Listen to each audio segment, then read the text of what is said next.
To people that want to get started in writing and particularly into Westerns, where do you feel the best place to start is? Well, I guess it comes with the realization that the most important thing in writing is perseverance.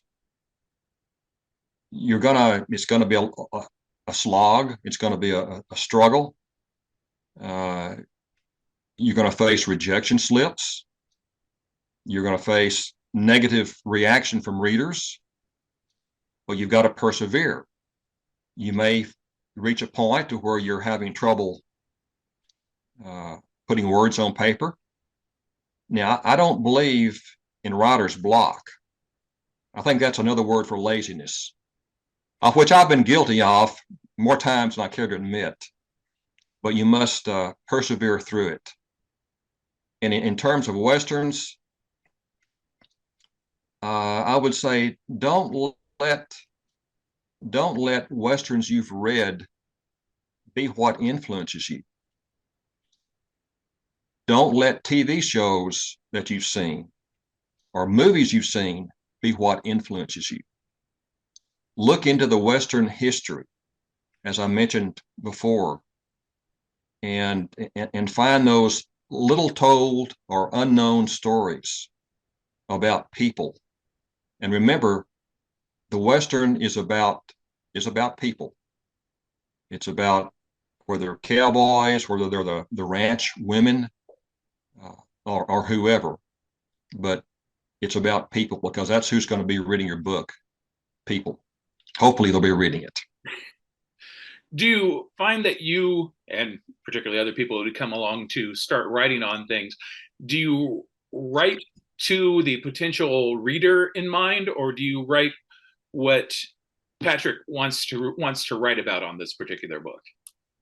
Well, the writer also must keep in mind. I must keep in mind the market. I guess less so than the reader. The readers hopefully will come if you find the market. For example, some Western publishers uh, only want books, let's say before 1920, set before 1920 or 1930. So if you set one modern day, you're already ruled out a potential home.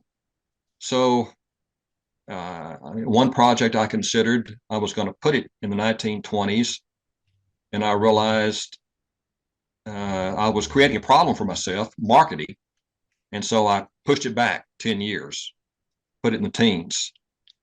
So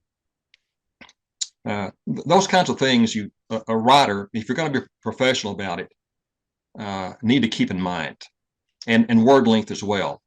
Uh, Various publishers have various different word lengths in mind, and so you must adjust your manuscript accordingly. Mm-hmm. Yeah, I know Dusty Saddle, we typically are going for the 30 to 40,000 words, roughly every 3 to 4 months kind of a thing. And that's more of a sort of 1920s serial kind of a mindset to everything more than it is necessarily trying to write the great novel of the West. But yeah, there are different requirements based upon what people are trying to sell. And Correct. that can be difficult to Correct. adjust to.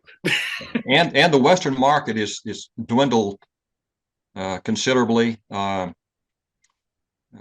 Star, which has done my most recent five novels, announced last August that they are ending their Western line. And in fact, their last Westerns were brought out in March, which creates a great hole uh, for, for the Western author field because Five Star was doing 4 books a month, basically one a week. And it's created, there's always competition, and there always has been. Uh, it's unfortunate, but that's just the way life is as a writer. Definitely keeps the market moving that way. Right. um, in terms of writing for the Western market and such like that, um, how would you say a person should start out getting their mind into it? I know you do research very heavily on your books. How much research do you basically do to it? Where do you start? Where do you stop? What, In terms of my research for a yes, book. in terms of your research, and I know you've done extensive things, particularly on the rivers and such like that, but probably most people shouldn't take 3 years to write a book. Right. Well, I used to read, I once read about a man writing a book about World War II, and he collected enough material for 100 volumes.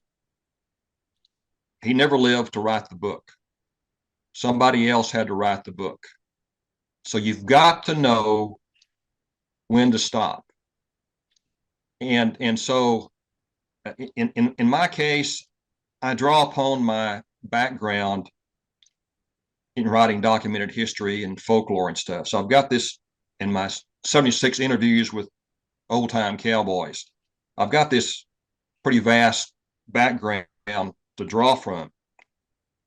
Someone else, you know, might spend 2 or 3 months of intense research, perhaps.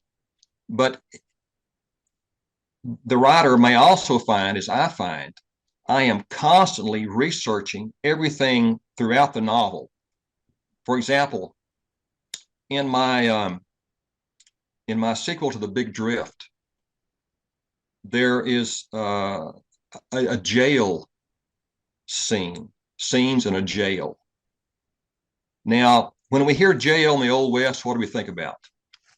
With the bars, that's what we think about. However, I'm also looking for something fresh. And so I found in one county in Texas, North Texas, Wilbarger County, in the mid 1880s, their jail was a 14 by 18 structure with only small barred windows, 2 barred windows at top, 3 feet long, 6 inches wide for ventilation. The only access was through the roof and a hatch and by ladder. And so I thought that was so different than the standard perception. It creates something fresh for the reader. And so I painstakingly recreated from the original designs that jail. And so, but I'm doing this throughout the novel. And so even though you may only do 2 or 3 months perhaps of basic research, keep in mind your research may not be over if you want to really be accurate and make it seem real and fresh to the reader. Where can we find your books? Well, my website, patrickdearen.com, that's D as in David, EAREN, patrickdearen.com, has a list of all my available titles, except my newest, Grizzly Moon, which hasn't been updated to include that yet. Plus, a lot of my titles are in libraries, and I hope in bookstores. That's always the question that comes up on things, isn't it? Whether they get to be out to the local bookseller or not. But Amazon helps a lot nowadays with all of that. Absolutely. Any parting words of advice you would have for aspiring authors to get them writing and get them published? Yes, I remember something my creative writing teacher in college told me. Don't wait for inspiration. Jump on inspiration, hold it down until you get your wordage done each and every day. So seize the day and always persevere. That's one of your books, isn't it? Indeed. Perseverance. Yes. Perseverance. Very good. Well, appreciate the advice on that. And I appreciate you taking the time today to be able to come in here and tell us a little bit about your work, your methodology, and words of wisdom for everyone coming on with things. And hopefully we'll be speaking to you and hearing from you sometime in the future. Would love that. Very good. I really enjoyed it, Kevin. Thank you. Thank you very much.